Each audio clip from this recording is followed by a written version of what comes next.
Faisal enterprises limited produces 3 products A B and C. कितने products बना रहा है जी? 3। Each product is produce in a separate department. ये वाला पॉइंट है कि पहले डिपार्टमेंट में सिर्फ एक ही प्रोडक्ट बनता है, दूसरे में दूसरा बनता है, और तीसरे में ये नहीं है कि एक प्रोडक्ट तीनों डिपार्टमेंट से गुजरा।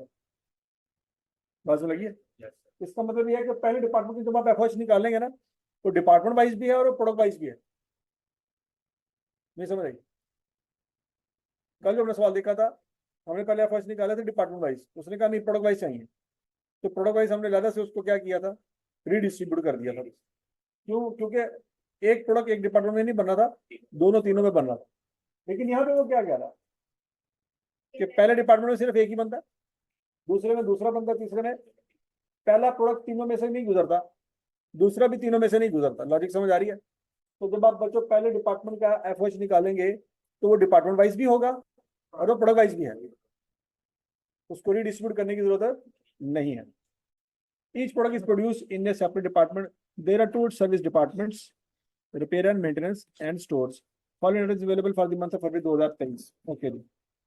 Interact material, indirect labour, fuel, electricity, air conditioning and lighting, depreciation insurance और अदर इंश्योरेंस।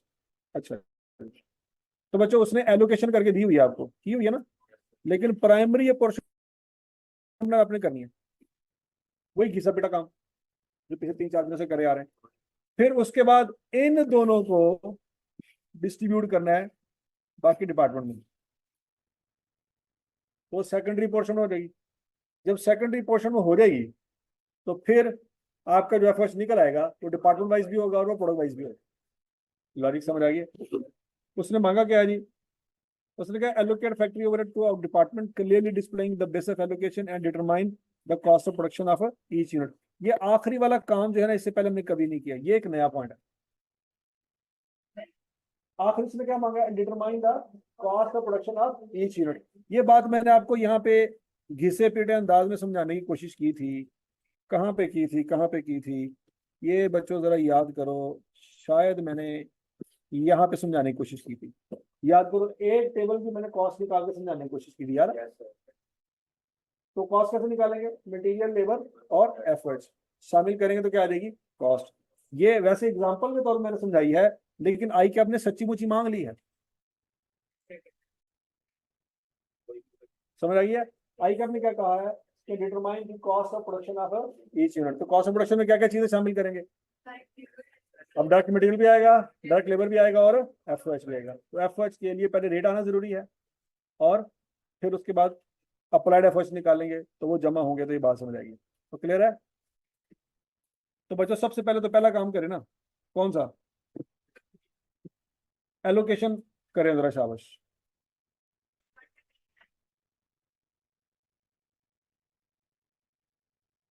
और मेथड कौन सा यूज करना है बच्चों? Simultaneous equation method.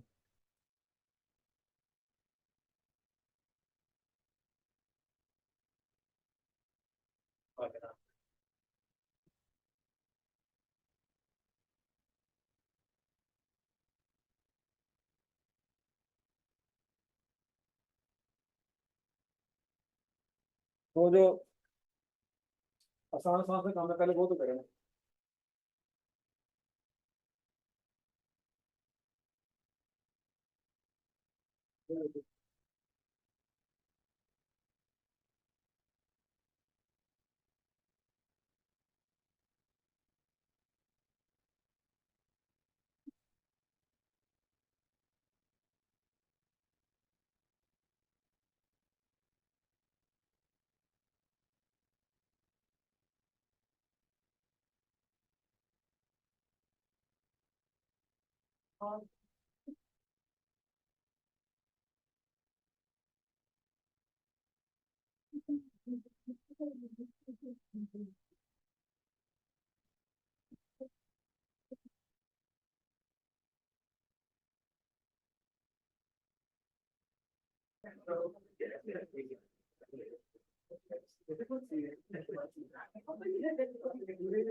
क्या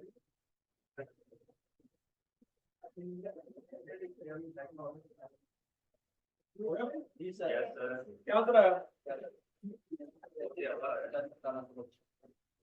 है क्या कह रहा है, क्या कह रहा है बच्चा? फैसल है ना? हाँ भाई, डिपार्टमेंट का आंसर आता है 1383।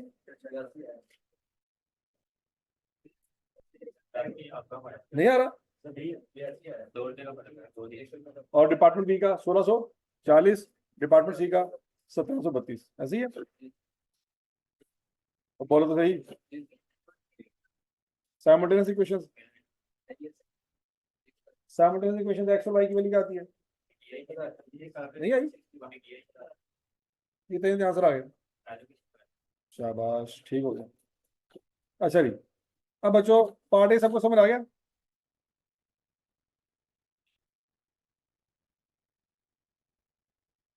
अच्छा जी,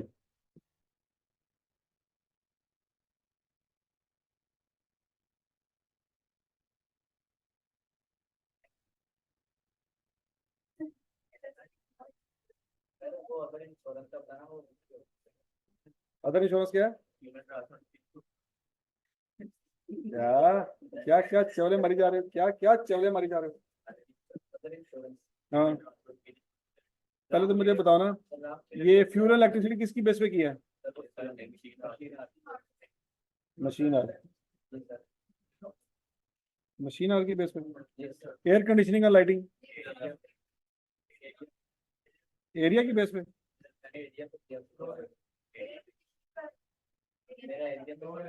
एरिया पे किया है?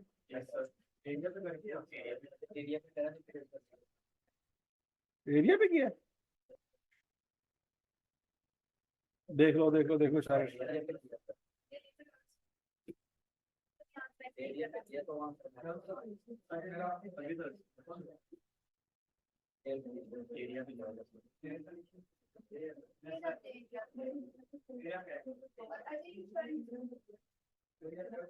हाँ, लाइटिंग का तो बंदों से कोई ताल्लुक नहीं है ना। कमरा बड़ा होगा तो लाइटिंग ज्यादा होगी। सोचो सोचो सोचो सोचो, नहीं समझ रही? ठीक हो गया। और एसी भी ज्यादा चलेंगे, कमरा बड़ा आएगा, ऐसे ही।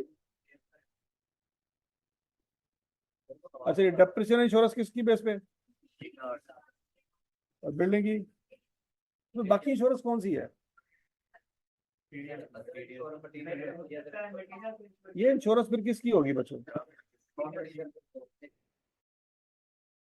ये मटेरियल की होगी, नहीं समझ हैं? क्या कह रहे हो? किसको? बताया तो एरिया की बेस पे। अच्छा, अदर इंश्योरेंस को हम लेबर की बेस पे क्यों नहीं करेंगे? नंबर ऑफ एम्प्लॉयज बताया नहीं है। हो सकता था कि अदर इंश्योरेंस से मुराद लेबर की इंश्योरेंस हो सकता था। लेकिन अगर वो नंबर ऑफ एम्प्लॉयज बताता तो उसके हिसाब से होती ना, कि जिस डिपार्टमेंट बंदे ज्यादा है वहां पे इंश्योरेंस ज्यादा, जिस डिपार्टमेंट बंदे कम है वहां पे इंश्योरेंस कम है। लेकिन चूंकि बंदे उसने बताए नहीं, तो हम बंदों की इंश्योरेंस मान नहीं सकते। और बोलो तो सही, वो हेल्थ इंश्योरेंस होती है कि नहीं होती? हाँ। तो बच्चों, अब लेबर के नंबर ऑफ एम्प्लॉयज उसने नहीं दिए। अगर उसने नंबर ऑफ एम्प्लॉय दिए होते तो हम लेबर की इंश्योरेंस ही मान रहे होते। लेकिन नंबर ऑफ एम्प्लॉयज सवाल में दिया नहीं है, तो फिर इंश्योरेंस और किसकी हो सकती है? तो फिर मटेरियल की इंश्योरेंस हो है। क्या कह रहा है? हाँ, इसके अलावा और लॉजिक बनती किसके पहले मुझे बता। बिल्डिंग की कर ली, इंश्योरेंस की कर, मशीन की भी कर ली, पीछे रह गई क्या? तो इसका मतलब फिर क्या है? चल तू दस, बता ना, ये इंश्योरेंस किसकी हो सकती है, बता। एक ऑप्शन दस लेते, कोई ऑप्शन देना।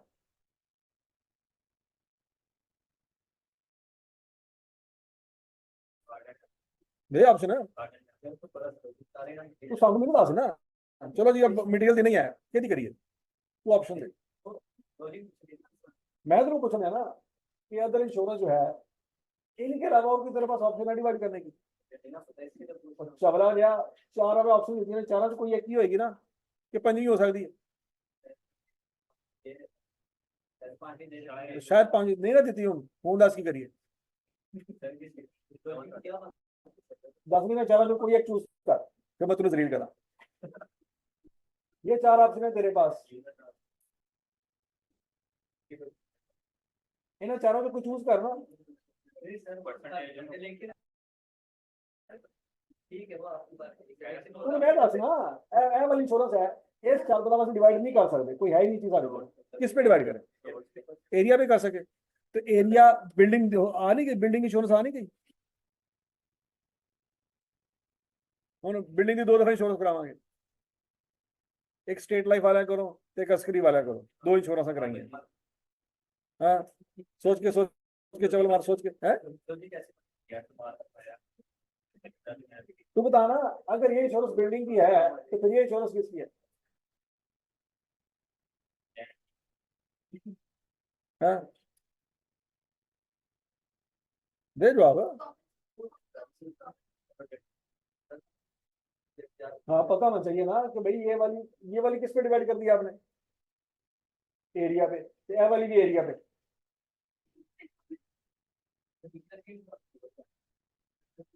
तो बिल्डिंग कार की बिल्डिंग है,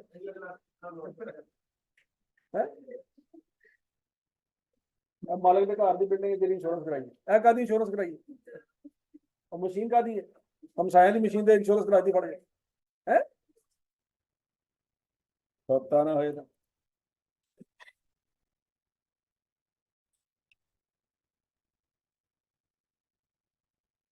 हाँ, प्रैक्टिस करोगे तो पता लगेगा ना कि प्रैक्टिस कितने बगैर ही। हाँ, ठीक है। हाँ भाई, ये अदर इंश्योरेंस फिर किसकी बन सकती है? देखो, लेबर आर दिया उसने, लेबर आर की इंश्योरेंस नहीं ना होती, मशीन आर की इंश्योरेंस है, और बिल्डिंग इंश्योरेंस आप ले चुके हैं एरिया की बेस पर। समझ आई कि नहीं आई? तो फिर ये अदर इंश्योरेंस बचती किसकी है? सिर्फ एक ही चीज आपके पास ऑप्शन बची है, और कोई ऑप्शन है नहीं। और फिर इसका मतलब ये है कि हमने क्या किया होगा, मटेरियल की इंश्योरेंस करवाई होगी डैमेज होने से बचाने के लिए।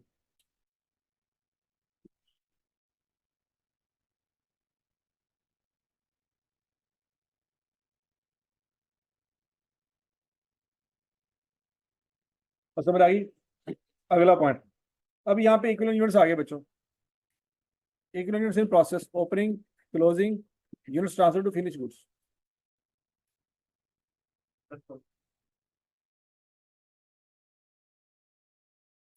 समझ आई बच्चों? तो यहाँ से हमें निकालना पड़ेगा कितने यूनिट ओपनिंग में पड़े थे, कितने क्लोजिंग पड़े थे, कितने कंप्लीट करके आगे भेजिए, कितने स्टार्ट किए, कहीं निकाल सकते हैं आप? अब बच्चों जरा देखो, क्या आपके पास रॉ मटेरियल है तीनों डिपार्टमेंट का? बोलो बोलो बोलो बोलो। अब याद रखना बच्चों, पहले डिपार्टमेंट में सिर्फ एक ही यूनिट बनेगा, पहले डिपार्टमेंट में सिर्फ एक ही तरह का यूनिट बन रहा है, दूसरे में और तीसरे में ऐसे ही है। तो बच्चों मटेरियल खर्चा आपके पास आ गया? अब बोलो तो सही, आ गया कि नहीं आ गया? मर गए सारे। क्या? हाँ, पहले तो ये क्वेश्चन बताओ, ये क्वेश्चन समझ आती है? हाँ, तो फिर हम दूसरी क्यों गलत है? सोच।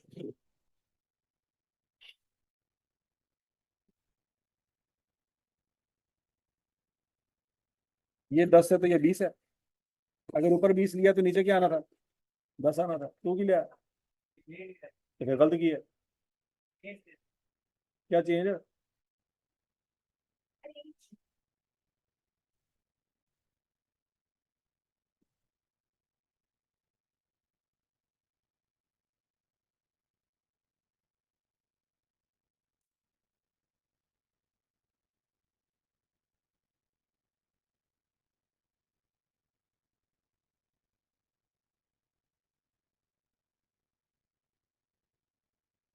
और नहीं निकला। अच्छा जी, अब बच्चों निकालनी cost of product. Her department बच्चों एक यूनिट बन रहा है, ऐसी है ना। अब बोलो सीख होंगे। तो रॉ मटेरियल बच्चों आपको सॉल्व में दिया हुआ है 60, 45 और 30। वो लिख दिया 60, 45 और 30। अब लेबर, लेबर के बारे में उसने यहाँ पे कुछ कहा हुआ है, 300 रुपया पर घंटा। तो लेबर के आवर्स आपके पास अवेलेबल होंगे।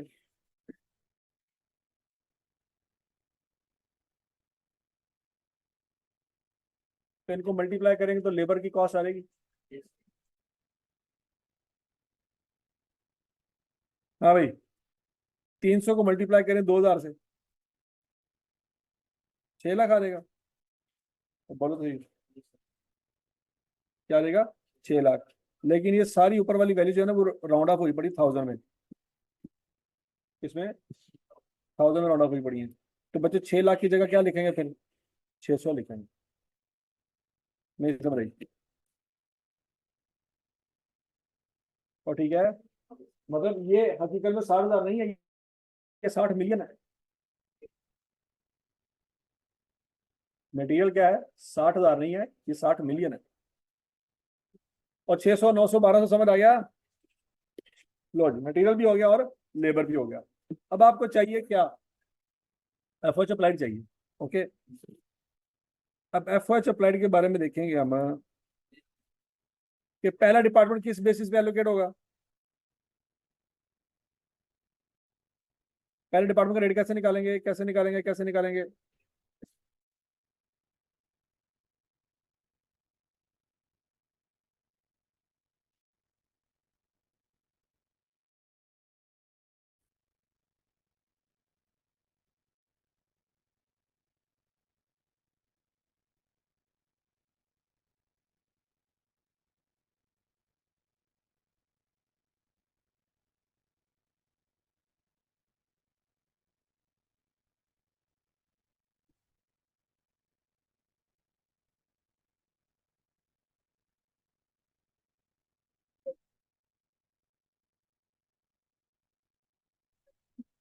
अच्छा जी, अब बच्चों याद रखना कि आपके एक्चुअल ओवरहेड कितने हैं? 1383। वही 1383 यहाँ पे लिख देंगे।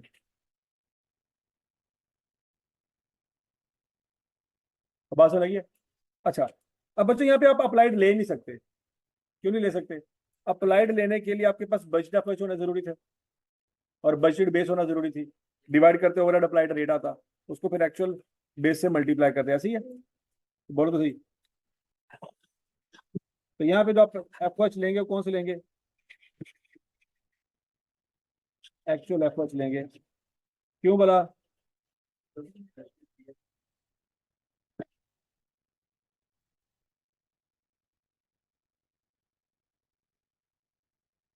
हम यहाँ पे अप्लाइड एफओएच निकाल नहीं सकते, क्योंकि अप्लाइड एफओएच निकालने के लिए क्या जरूरी था? बजट एफओएच हुआ होता, वहां से रेट निकालते, उसको एक्चुअल से मल्टीप्लाई करते। अब सवाल में बजट एफओएच है ही नहीं, तो मजबूरन बच्चों फिर हम क्या करेंगे? ये जो एक्चुअल आपने एफओएच निकाले हुए हैं यही यूज करेंगे। और समझ आ गई बात? तो 1383, 1640 और 1732 आ जाएगा। जमा करेंगे तो 619834754032 आ जाएगा।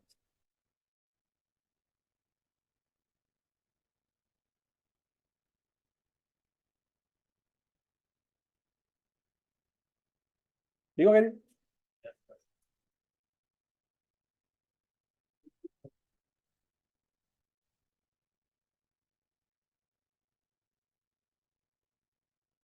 तो टोटल कॉस्ट क्या आ जाएगी बच्चों? अब याद रखना, डिपार्टमेंट ए में प्रोडक्ट ए ही बनता है, कोई और प्रोडक्ट? तो ये जितना खर्चा है सिर्फ प्रोडक्ट ए का खर्चा है। किसका खर्चा है? प्रोडक्ट ए का। अब आपने देखना यह है कि प्रोडक्ट ए के यूनिट आपने बनाए कितने थे।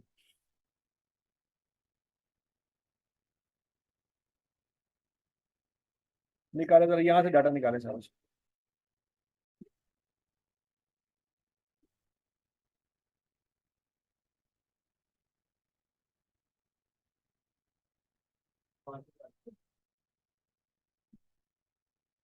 हाँ भाई, 2000 आपके ओपनिंग थे, 1500 आपके क्लोजिंग थे, 5500 आपने आगे भेजे। तो बनाए कितने आपने? 5,000। सोचो सोचो सोचो सोचो सोचो। नहीं बात हो लगी। भाई 2,000 तो पहले ही बने हुए थे ना ओपनिंग स्टॉक में। 1,500 पड़े हुए हैं, 5500 आगे भेजे। तो एक्चुअल में काम कितने यूनिट्स पे किया है? 5,000 पे काम किया है।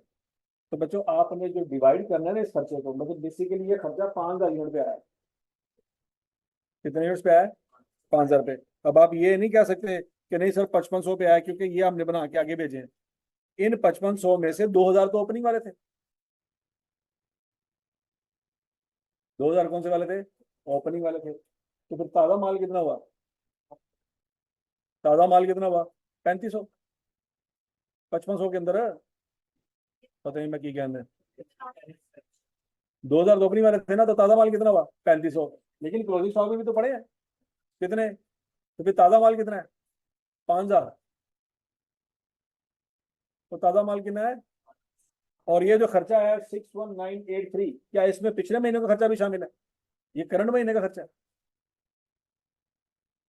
तो करंट महीने के खर्चे को करंट महीने की प्रोडक्शन से डिवाइड करेंगे। नहीं अकल आ रही। क्या इस खर्चे में पिछले महीने का खर्चा शामिल है? नहीं। तो प्रोडक्शन में भी पिछले महीने की यूनिट शामिल नहीं होने चाहिए। समझ आ गया? तो बच्चों अगर आप ये कौन बनाएंगे तो समझ आ जाएगा कि कितने यूनिट ऐसे हैं जो ताजा बनाए हैं। 5,000। क्या? हाँ की दसा हौसला कर। ओ भाई लिखा है कुछ, ध्यान ना दे।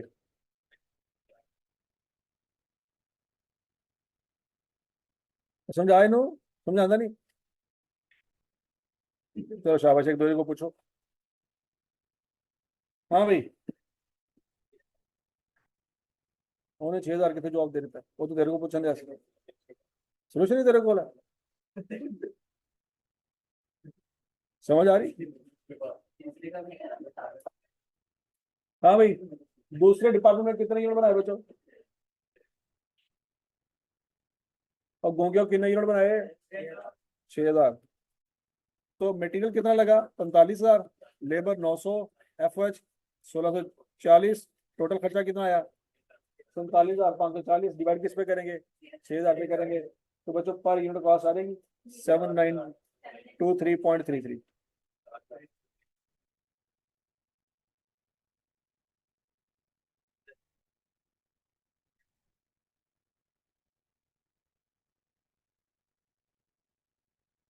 और समझ आई है?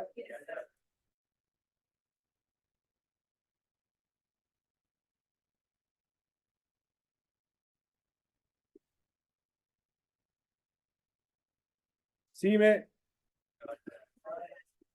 4,000। तो मटेरियल कितना आया? 30। लेबर 1,200। F H 1,732। टोटल 32,932। और कितने यूनिट बनाए? 4,000 यूनिट बनाए। तो बच्चों 4,000 पे डिवाइड करेंगे, आंसर आ जाएगा 823।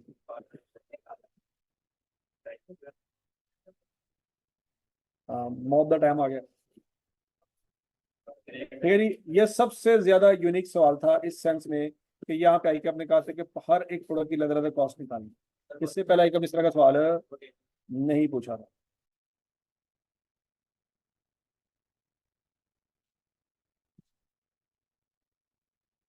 ठीक है। तो ये आखिरी सवाल है जी। Noble industries has two departments and two service department. चुप चुप चुप। Information regarding factory for the latest quarter and related details are as follow. Direct factory over दिया उसने। अब डायरेक्ट फैक्ट्री ओवर से क्या मुराद है? हमने तो पढ़ा था कि फैक्ट्री ओवर होते ही इंडायरेक्ट है।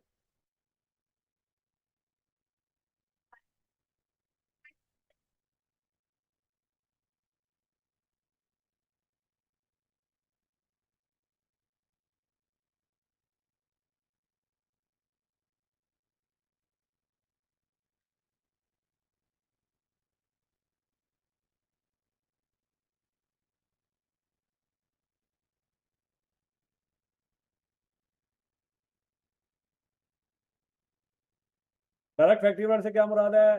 हालांकि फैक्ट्री ओवरहेड खुद इंटरेक्ट होता है। डायरेक्ट एफ से क्या मुराद है बच्चों?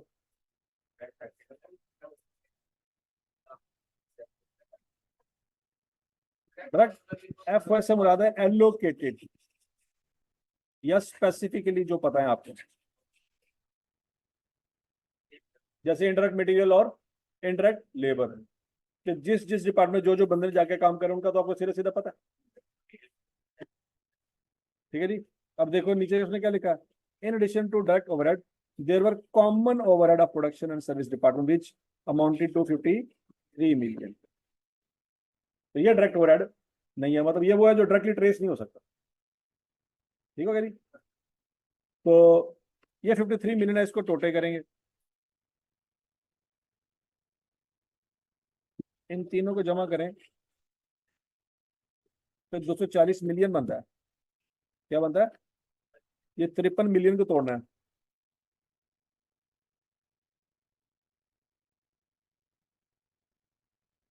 अच्छा जी। अब मशीन और उसने दिए हुए हैं सवाल में, और फ्लोर एरिया दिया हुआ है, ऐसी है। और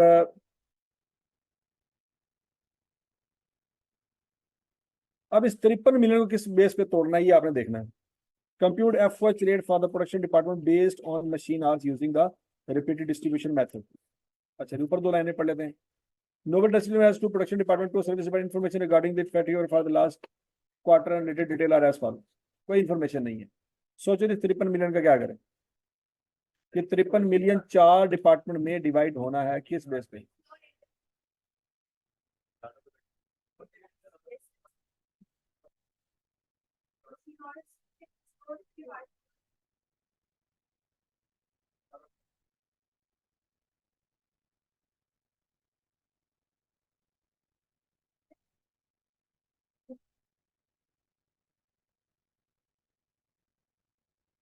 हाँ जी, 53 मिलियन को किस बेस पे डिवाइड करेंगे बच्चों?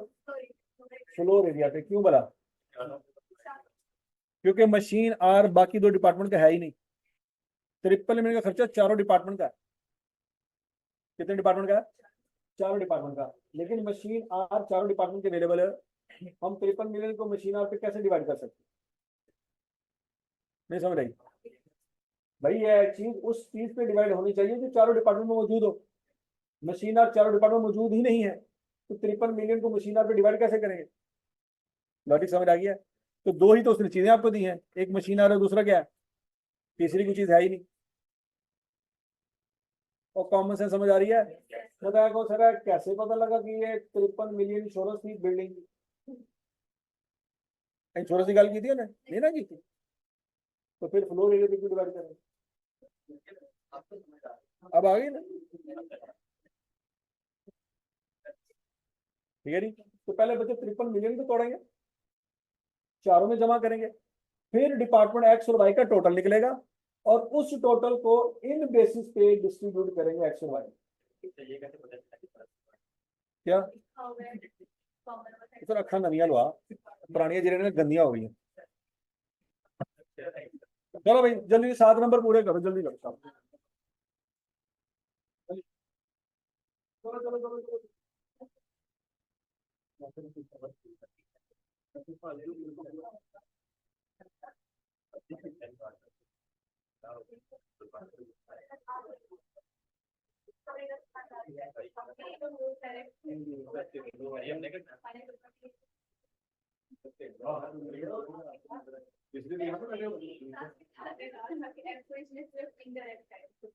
अब एक चीज है ही एफर्ट, मतलब मुंह कह रहा है एफर्ट, और आपने समझ लिया कि ये डायरेक्ट मटेरियल है।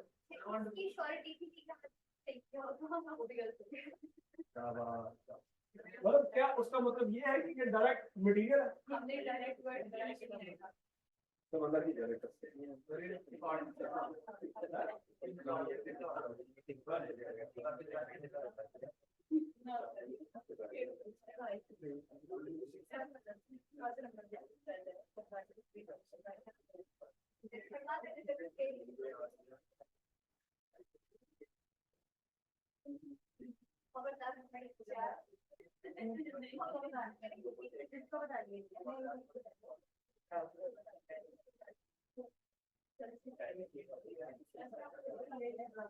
7 नंबर आ गए। बताओ भाई कैसे किया, बताओ बताओ बताओ, जल्दी करो। सबसे पहले मिस्टेक के लिए किया के लिए मिस्टेक ही कर दी है पकड़ के। पहले 1000 में से 3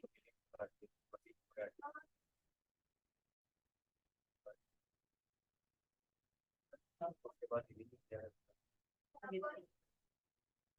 नोबल इंडस्ट्रीज।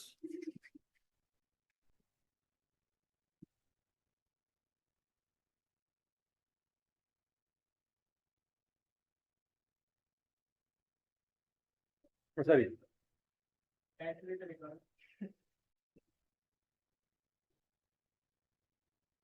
Production department.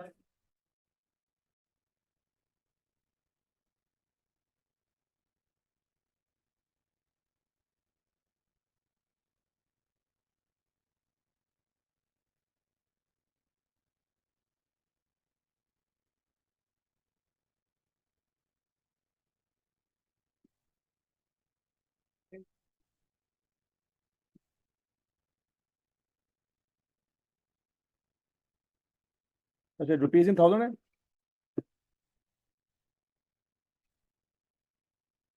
अच्छा, कौन कौन सा डिपार्टमेंट है जी? ए बी एक्स और वाई। Direct F H. ये आपने इसका नाम एक और डिसीजन मेकिंग में भी नाम पड़ा हुआ है, directly attributable F H. Basically इस तरह से 105,000, 85,000, 30,000 और 20,000। ठीक हो गया जी। अच्छा, अब कॉमन एफ एच जो कि 53 मिलियन के टोटे टोटे करने थे, तो सारे रुपीज इन थाउजेंड में ऐसी है। ये 53 मिलियन का मतलब 53,000 होगा। समझ आई बात? 53,000 को डिवाइड किस पे करेंगे बच्चों? 2650 से डिवाइड करेंगे और मल्टीप्लाई करेंगे 1200 से। ऐसी है 24,000, 21,000।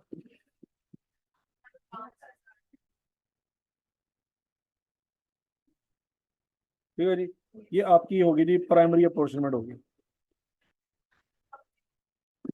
129,000,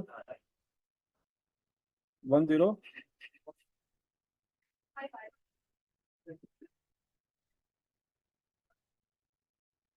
अच्छा, जब सेकेंडरी पोर्शन में ना बच्चों, अब चूंकि ये दोनों ही हैं, उसे खुद ही बताया किस बेसिस पे करना है, रिपीटेड डिस्ट्रीब्यूशन है। ऐसी है तो रिपीटेड डिस्ट्रीब्यूशन है बच्चों। तो पहले हम कर रहे थे डिपार्टमेंट एक्स, किस बेसिस पे करना है जी? 50, 40, 10।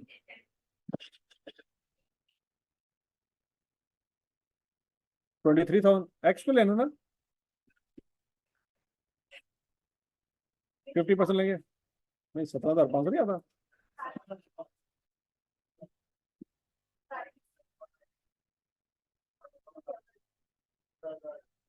अच्छा जी, आगे 14,000, 35। ठीक हो गया। अब फिर इसकी बारी है। ये कितना रहेगा? 26,000।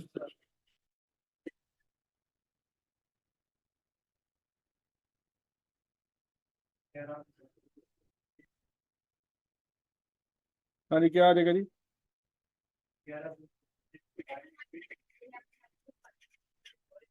डिपार्टमेंट वाई 45, 40 और 15।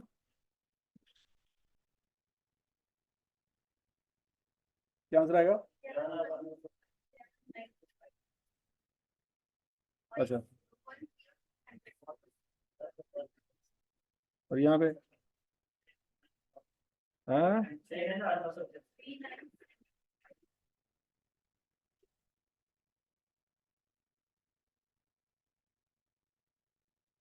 अच्छा जी। अब ये 3,975 आ गया।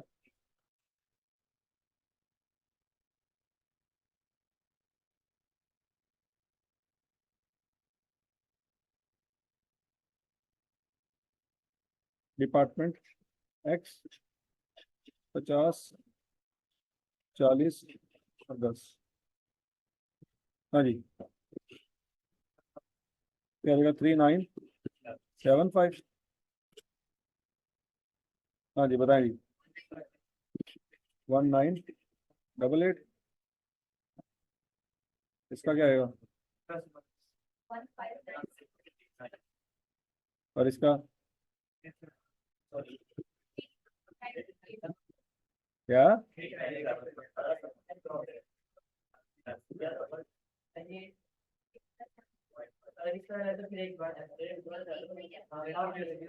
अच्छा ठीक हो गया। अब 397।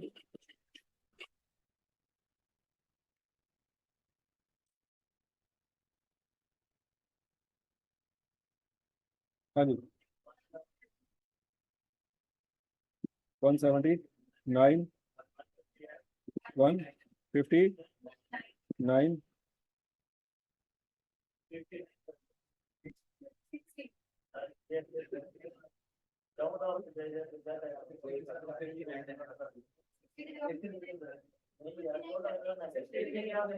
है।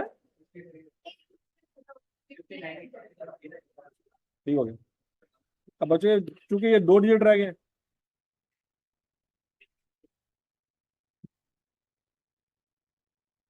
तो 50 और 40 रह जाएगा। ठीक हो गया।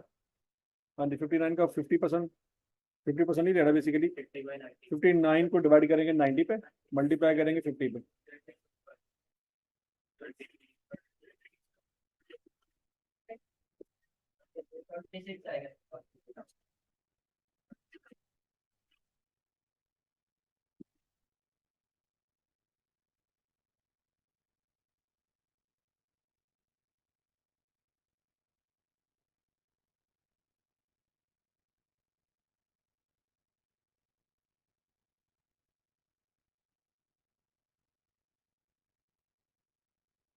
जमा करें जी।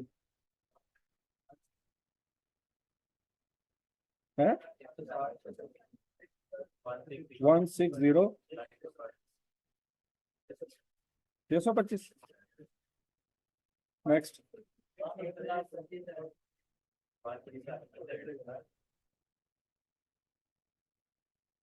इसका क्या था? 13। चौदह मारी जाओ।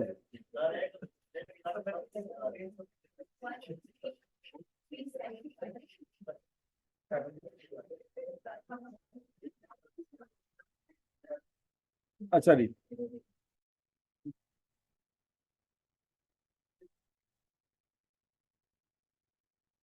आपका ये आंसर बच्चों 2,40,000 और 53,000 के टोटल के बराबर आना चाहिए।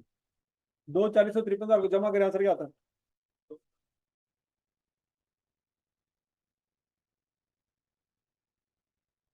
ये आंसर आता है। तो बच्चों इन दोनों को जमा करें, 2,93 आना चाहिए।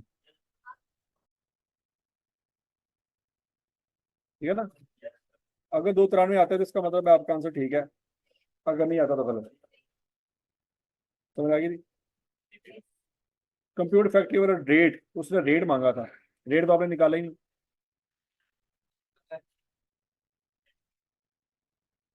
अच्छा, डिवाइड इसको करेंगे किस पे? Based on machine hours. अब डिवाइड कर देंगे।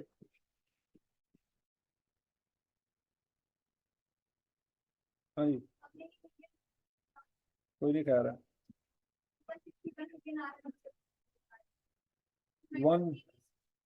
1890, ठीक है। 1890, 1710।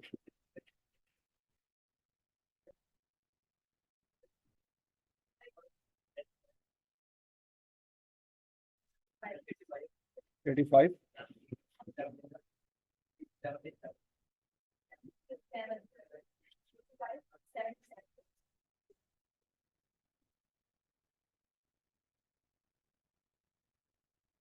तो ठीक है।